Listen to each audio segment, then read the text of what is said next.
Hello everyone, welcome to the class of English Literature. In today's session, we are going to study an essay, A Rose for Emily by William Faulkner. This essay is included in your BA part second paper, Prose and Fiction.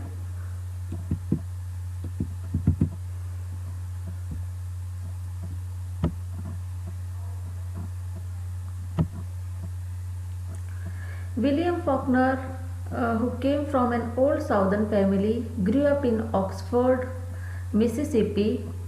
He joined the Canadian and later the British Royal Air Force during the First World War. Studied for a while at the University of Mississippi and temporarily worked for a New York bookstore and a New Orleans newspaper. Except for some trips to Europe and Asia and a few brief stays in Hollywood as a scriptwriter, he worked on his novels and short stories on a farm in Oxford. William Faulkner was a Nobel Prize winning novelist who wrote challenging prose and created the fictional Yokna-Patawatomi County. He is best known for such novels as The Sound and the Fury and As I Lay Dying.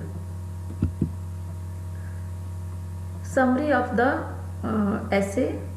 A Rose for Emily is a short story by American author William Faulkner, first published on April 30, 1930 in an issue of The Forum. The story takes place in Faulkner's fictional city, Jefferson, Mississippi, in the southern county of Yokna-Patawatomi. It was Faulkner's first short story published in a national magazine. The story opens with a brief first-person account of the funeral of Emily Grierson, an elderly southern woman whose funeral is the obligation of their small town. It then proceeds in a non-linear fashion to the narrator's recollections of Emily's archaic and increasingly strange behavior throughout the years. Emily is a member of a family of the antebellum southern aristocracy. Aristocratic family से belong करती थी Emily. After the Civil War, the family falls into hard times. She and her father, the last two of the clan, continue to live as if in the past. Emily's father refuses for her to marry. इमिली और उसके father ही अकेले बचे थे उनके clan में, बाकी सब मारे जा चुके थे सिविल वॉर के टाइम पे. Emily's father refuses for her to marry. Emily के फादर ने मना कर दिया था उसे कि भी उसकी शादी नहीं होगी, उसे शादी नहीं करनी है. Her father dies when Emily is about the age of 30. और फादर की डेथ हो गई जब इमिली 30 ईयर्स की थी, which takes her by surprise, जिसके कारण वो बहुत ही ज़्यादा सरप्राइज हो गई अपनी फादर की डेथ से. She refuses to give up his corpse. उसने मना कर दिया एमिली ने कि मैं अपने फादर का जो कॉर्प्स है, कॉर्प्स मतलब डेड बॉडी है, एंड उसको गिव अप नहीं करूँगी, उसे मतलब कि उसका जो दाह संस्कार है, फ्यूनरल, वो नहीं करने दूंगी. And the townspeople write it off as her grieving process. The townspeople pity Emily not only after her father's death but also during his life when he would not let Emily marry. Emily depended heavily on her father, believing he would never leave her. He was all she had. Emily की शादी नहीं होने दी थी. उसके father ने Emily के प्रति बहुत ही सिंपैथी रखते थे जो टाउन के लोग थे, फादर की डेथ के बाद में भी और फादर की डेथ से पहले भी.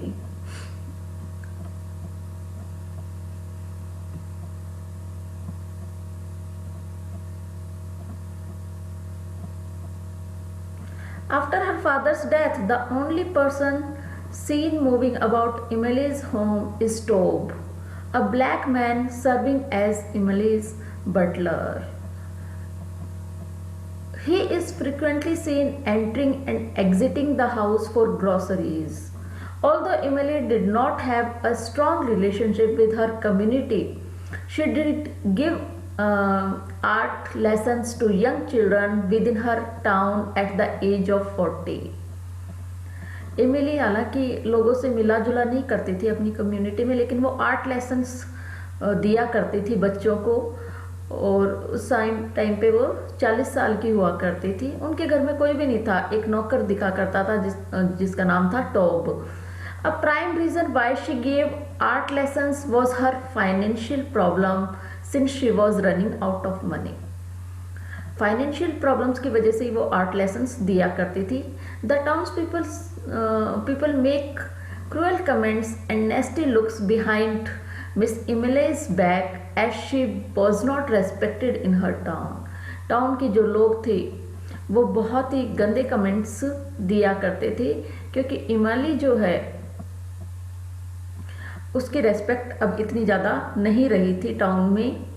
With the acceptance of her father's death, Emily somewhat revives, even changing the style of her hair and becomes friendly with Homer Byron.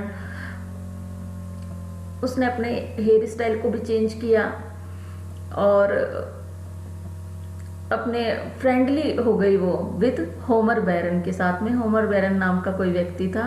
He is a northern labourer who comes to town shortly after mister Grierson's death, जो town में आया था mister ग्रायरसन की death के बाद में, इमली के फादर की डेथ के बाद में। The connection surprises some of the community while others are glad she is taking an interest. दोनों के बीच में जो कनेक्शन था उससे लोग सरप्राइज्ड भी हुए, लेकिन कुछ लोग खुश भी थे कि बढ़िया है, किसी में इंटरेस्ट लेने लगी है इमली आखिर। However, Homer likes man and claims that he is not a marrying man.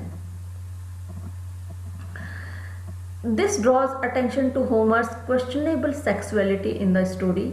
Emily shortly buys arsenic from a druggist in town, presumably to kill rats. However, the townspeople are convinced that she will use it to poison herself. इमिली ने एक poison खरीदा था, arsenic खरीदा था, तो लोगों ने ये अनुमान लगाया, हालांकि उसने ये रैट्स को देने वाला पॉइजन था, लेकिन लोगों ने अनुमान लगाया कि इमिली इसको पॉइजन खा करके सुसाइड करेगी।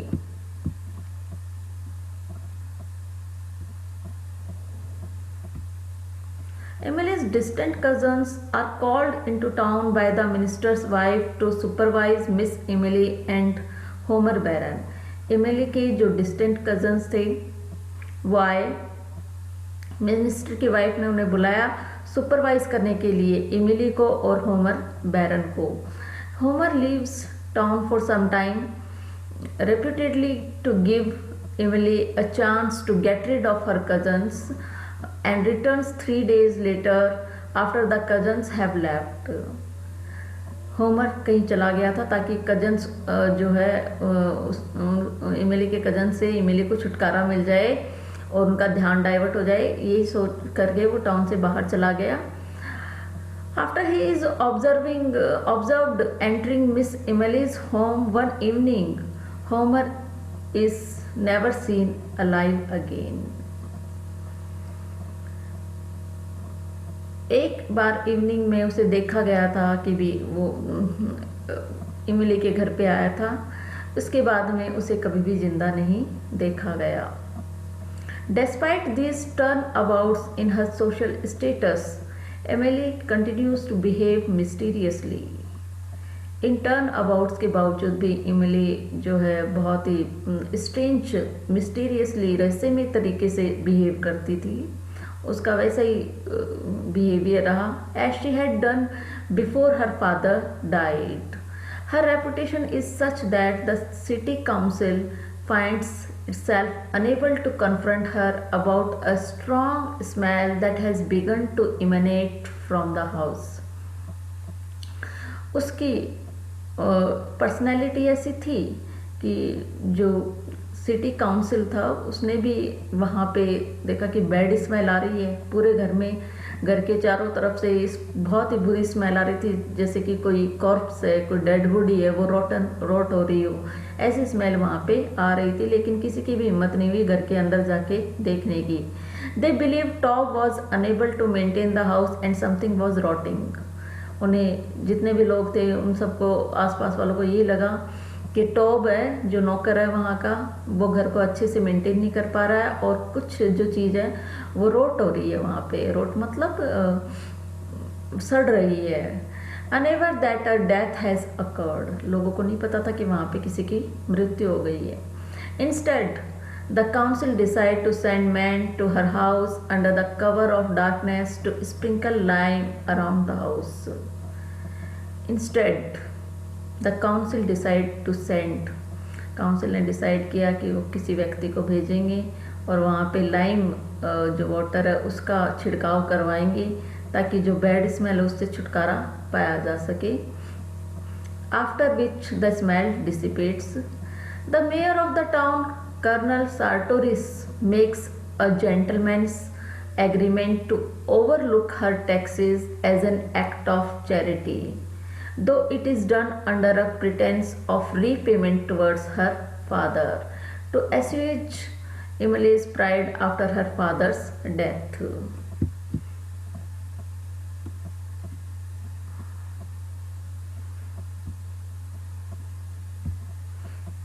Years later, when the next generation has come to power, Emily insists on this informal arrangement, flatly refusing that she owes any taxes, stating, "I have no taxes in Jefferson."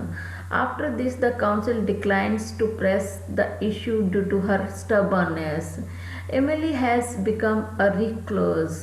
She is never seen outside of the house and only rarely accepts people into it. The community eventually comes to view her as a hereditary obligation on the town, who must be humored and tolerated. Emily का behaviour बहुत ही strange था। वो लोगों से बहुत कम मिलती थी अपनी कम्युनिटी में और एकांत में रहा करती थी। लोग उसकी इस स्टबर्ननेस से परेशान थे, लेकिन वो इसके हैबिचुअल हो गए। उन्हें पता था कि ये हमें उसे रेस्पेक्ट देनी है एमिली को due to her hereditary obligation, तो उसे वो टॉलरेट करते आ रहे थे। जैसे वो रहती थी उसी according. The funeral is a large affair. Emily had become an institution, so her death sparks a great deal of curiosity about her reclusive nature and what remains of her house.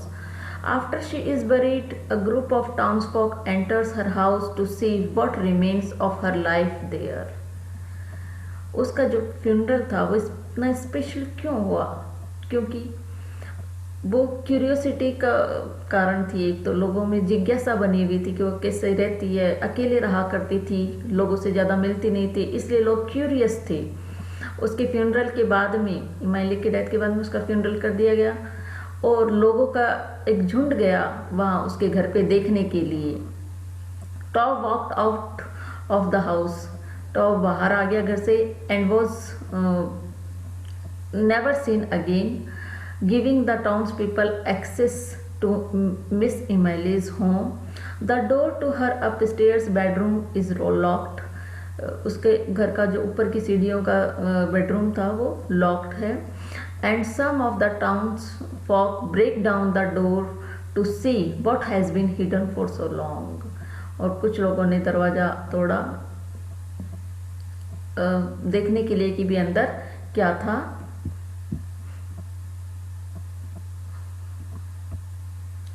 Inside, among the possessions that Emily had bought for Homer, lies the decomposed corpse of Homer Baron on the bed.